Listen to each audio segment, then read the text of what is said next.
Hi, this is Teresa Jewell at Stoney Meadows Alpacas and Stone Mountain Looms, and welcome to another video.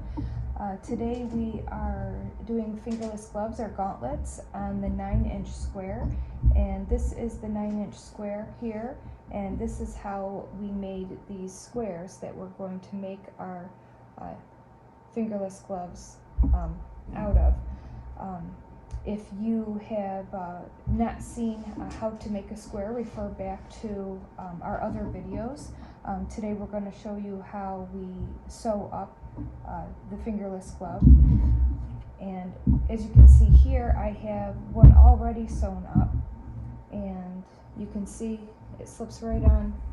It's a nice fit, and this is double strand, but if you use a thicker yarn, you can do a single strand.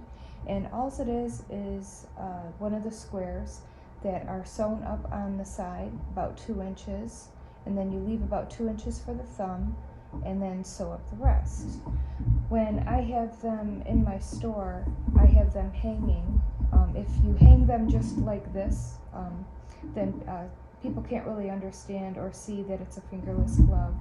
But what I do is I insert these acrylic gloves inside them and then hang them like this, and then you can really see exactly what they are and how they're worn. And again, you can wear them with or without the acrylic glove inside it. If you're one of my alpaca friends, you probably have some alpaca gloves from one of the co-ops, and you could definitely insert some of those gloves inside these and mark up the value quite a bit. And you can make these out of acrylic, wool, or alpaca. So as you can see here, I have a square already woven up, and you can see my tails are really long, and I did that on purpose because I use those tails to sew up my glove. And you can see this one is shorter than this one. So this one is going to be the short seam, and this is going to be the longer seam. Now again, I double stranded this, but I'm not going to use both strands to sew up my glove because there's really no need, and if you do, it leaves that seam kind of bulky, and we don't want that either. So I insert my needle and I go in through the first holes. Now these holes were made by the nails from the loom. Each one of these, and this is where I'm inserting my needle in the glove, is where these nails were. And you can see each one of them made a loop. So I'm going to go down about 2 inches.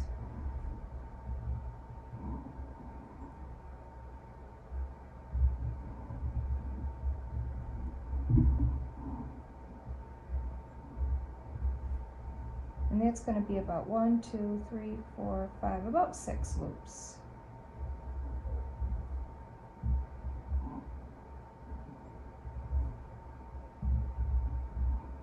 Let's do one more. Now I'm going to tie the end of this, and how I do that is I just loop this twice around my needle and pull up, and that gives a bit of a knot. Now I'm just going to go back and insert my needle in the loops that I just created to hide the end. I'm going to cut that right off. And then this other one, you may or may not have an extra tail here, depending on whether or not you double stranded. And again, I'm just going to bring this right back in my loops just to hide that.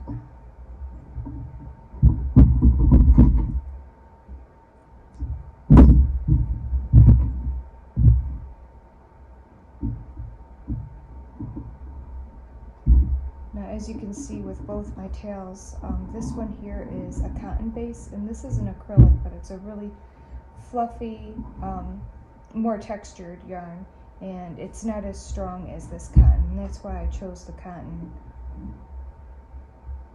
to use to sew it up, because it is stronger than that acrylic. So again, I'm just going right in those loops that are already created from those nails when you wove.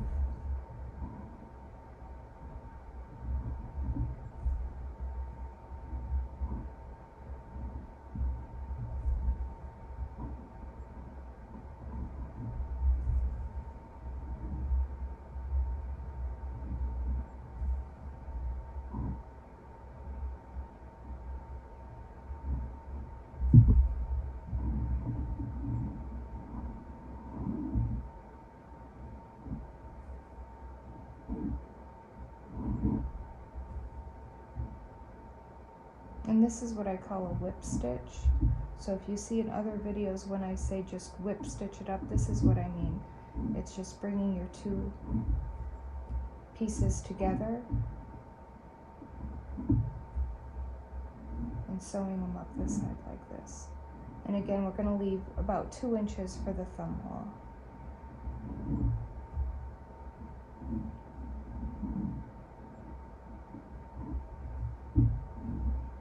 There we go.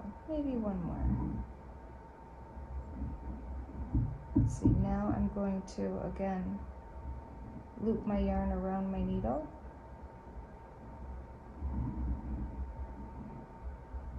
And then pull my needle through, and that makes a nice knot.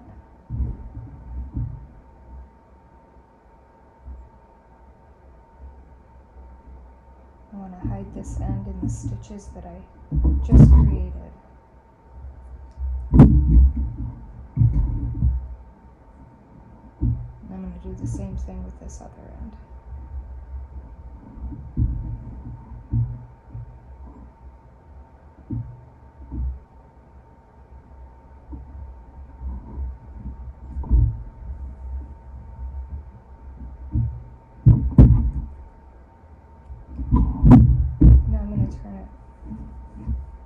Right side out, and this one is done. You can see the thumb hole. There's no need to sew or add anything on that. With the continuous strand weave, it's already complete. And I've chose a pair of brown gloves to put in those. And you can see turns out pretty nice. I hope you have fun with these, and if you haven't already, join our group on Facebook, Stoney Meadows Alpacas and Stone Mountain Looms, and you can see everything that we're doing with our looms, and you can be the first to see when new videos pop up. Thanks for watching.